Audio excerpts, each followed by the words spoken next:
Hello friends, I am Aprati. Welcome back to our channel Plants Space. कभी कभी हमें कोई प्लांट कंफ्यूज कर देता है कि हम उसको कब रिपोर्ट करें, क्योंकि ग्रोइंग सीजन फ्लावरिंग सीजन तो पता होता है, लेकिन प्लांट की पत्तियां हर मौसम में अगर हरी भरी बनी रहें तो थोड़ा कंफ्यूजन तो होगा ही। तो ऐसे ही हमारी एक लिली है जो कि है अमेजोन लिली, जिसको यूकेरस लिली भी कहते हैं। अब देखिए, इसमें न्यू ग्रोथ होने लगी है, नई पत्तियां आने लगी हैं, क्योंकि अब इसका ग्रोइंग सीजन शुरू हो गया है। सर्दियों में इसमें न्यू ग्रोथ नहीं होती है, लेकिन जो इसकी पुरानी पत्तियां हैं वो हरी भरी बनी रहती हैं। अगर आपको नए बल्ब खरीद कर इनको ग्रो करना है तो आप गर्मियों में कर सकते हैं कभी भी, लेकिन अगर आपको पुराने प्लांट्स को ही ठीक करना है तो उसके लिए फरवरी और मिड मार्च तक का समय ठीक है, यानी 15 मार्च तक आप इसको ठीक कर सकते हैं, रिपोर्ट कर सकते हैं। पहले हमने सोचा था इसके मेन रूट बॉल को डिस्टर्ब नहीं करेंगे, इसको बाहर निकालेंगे, नया पॉटिंग मिक्स के साथ ऐसा का ऐसा ही इसको लगा देंगे। लेकिन फिर हमें लगा कि इसके कुछ बल्ब अलग कर लेने चाहिए, कि अगर कभी एक पॉट में ओवर मॉइस्चर हो जाए या कोई परेशानी आ जाए, बल्ब बेकार हो जाएं, तो पूरे ही बल्ब बेकार नहीं होंगे, कुछ बल्ब सेफ रहेंगे।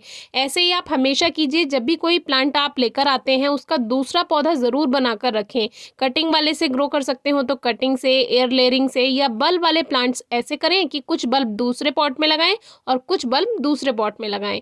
तो अभी इसमें काफ़ी सारे बल्ब बन चुके हैं, मल्टीप्लाई भी हो चुका है, बेबी बल्ब भी है इसमें। तो हमने सोचा कुछ बल्ब इसके अलग दूसरे पॉट में लगा देते हैं। जैसे दूसरे लिली प्लांट्स के बल्ब मल्टीप्लाई होते हैं, बिल्कुल ये ऐसे ही मल्टीप्लाई होते हैं, एक बल्ब से दूसरे बल्ब बनते जाते हैं। तो इनको एक एक करके हमने सबको अलग कर लिया, और देख सकते हैं कोई सॉइल में ओवर मॉइस्चर नहीं है, बल्ब बेकार नहीं हुए हैं और बिल्कुल सही है। अब अगर आप इनको लगाते हैं और पत्तियां सूख जाएं लगाने के बाद, तो कोई परेशानी की बात नहीं है, बल्ब वाला प्लांट है, इसमें रीग्रोथ हो जाएगी। तो अभी हमने बेबी बल्ब हटा दिए हैं और बाकी ये मैच्योर बल्ब हैं, तो इनको हम उसी पॉट में लगाएंगे जिसमें से इनको बाहर निकाला है। ड्रेनेज होल ठीक है, इस पे वही पत्थर रख देते हैं जिससे ड्रेनेज सिस्टम अच्छा बनेगा, और फिर पॉटिंग मिक्स आप बना सकते हैं।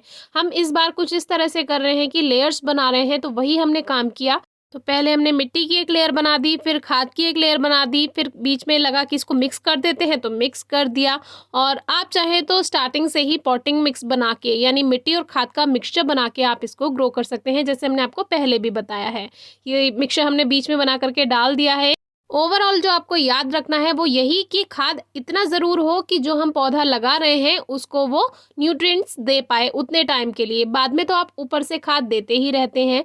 तो बल्ब की पत्तियां हमने नहीं हटाई थी, इसीलिए रूट्स भी कट नहीं करना चाहते थे, लेकिन फिर ये सेट नहीं हो रहे थे, इसीलिए रूट्स को कट करना पड़ा। और बल्ब वाले प्लांट में अगर रूट्स कट करके उनको लगाना पड़ जाए तो इसमें कोई परेशानी नहीं आती है। अब एक एक करके हमने जितने भी ये मैच्योर बल्ब हैं सब साइड साइड में लगा दिए, और इनके बीच में 1-1.5 इंच की दूरी आप रख सकते हैं, जिससे जब ये मल्टीप्लाई हो तो जो इसका बेबी बल्ब हो वो भी अपनी जगह प्रॉपर ग्रोथ कर सके, यानी हेल्दी बन सके। तो सेम डिस्टेंस पे हमने ये 6 के 6 बल्ब सेट कर दिए, और पानी देने के बाद ये अपने आप मिट्टी में सेट हो जाएंगे। कोई कोई बल्ब थोड़ा टेढ़ा है, उसकी पत्तियां टेढ़ा ग्रोथ कर रही हैं, लेकिन इसको बल्ब को आप सीधा रखें, और पत्तियां जो टेढ़ी हो गई हैं उनको सपोर्ट के लिए आप छोटी सी एक स्टिक भी लगा सकते हैं, बाद में ये सेट हो जाती हैं। और ऊपर से फिर से खाद और मिट्टी का मिक्सचर बनाकर इसमें डाल दिया है, जिससे मिट्टी अपनी जगह सेट हो जाए और बल्ब भी सीधे रहें, उनकी पत्तियाँ सीधी रहें। अब इसमें पानी दे देंगे। पानी आप स्टार्टिंग में अच्छे से दे सकते हैं, बाकी बल्ब वाले प्लांट हैं, पानी का ध्यान रखें। और अगर आप प्लास्टिक के पॉट्स में बल्ब वाले प्लांट लगा रहे हैं तो और भी ज़्यादा आपको ध्यान रखना है, क्योंकि ओवर मॉइस्चर से, यानी मिट्टी में ज़्यादा नमी होगी तो बल्ब के गलने के चांसेस ज़्यादा रहते हैं। इस बात का आप ध्यान रखें। बाकी इसको बहुत ज़्यादा धूप की ज़रूरत नहीं होती है। अगर आपकी बैल्कनी पे 1-2 घंटे की धूप आती है लेकिन रोशनी अच्छी रहती है, तो ये फ्लावरिंग प्लांट आप रख सकते हैं अपने यहाँ। इसकी फ्लावरिंग और केयर टिप्स पर हम वीडियो पहले ही शेयर कर चुके हैं। डेफोडिल की तरह इसके फ्लावर्स होते हैं, बस कलर जो होता है वो वाइट होता है फ्लावर्स का। और ये जो बेबी बल्ब है ये हमने एक छोटे पॉट में लगा दिए हैं, बाद में अगर टाइम मिलता है तो बड़े पॉट में शिफ्ट कर देंगे, नहीं तो इसको इसमें ही रहने देंगे। और पॉटिंग मिक्स सेम ही रखा है, बस ये 2 बल्ब हमने लगा दिए। बाद में हमें तीसरा भी मिल गया, इसमें 3 बल्ब थे, हमें स्टार्टिंग में 2 ही मिले थे तो हमने तब 2 ही लगा दिए थे, बाद में इसमें थर्ड वाला भी हमने लगा दिया। और इसमें अच्छे से वाटरिंग कर देंगे और इनको सेमी शेड में आप रख सकते हैं। बल्ब वाले प्लांट ग्रो करने के बाद आप कहीं भी इनको रख सकते हैं, धूप में, छाया में, जहाँ आपका मन करे। बाकी फिर भी अगर आपको कुछ समझ नहीं आता है तो आप पूछ सकते हैं। अगर इनको शिफ्ट करने के बाद ये पत्तियां पीली पड़ने लगे तो परेशान ना हो, उन पत्तियों को कट कर दें और इनमें न्यू ग्रोथ स्टार्ट हो जाएगी, क्योंकि अब आने वाला मौसम ग्रोइंग सीजन है। गर्मियों में, रेनी सीजन में अच्छी ग्रोथ, अच्छी फ्लावरिंग आपको इसकी मिल जाएगी अगर हेल्दी बल्ब होंगे। ये बल्ब हमने ऑनलाइन लिए थे क्योंकि नर्सरी में हमें ये प्लांट नहीं मिल रहा था। तो सारी वीडियोस आपको डिस्क्रिप्शन बॉक्स में मिलेंगी, ज़रूर चेक कीजिएगा। Thank you.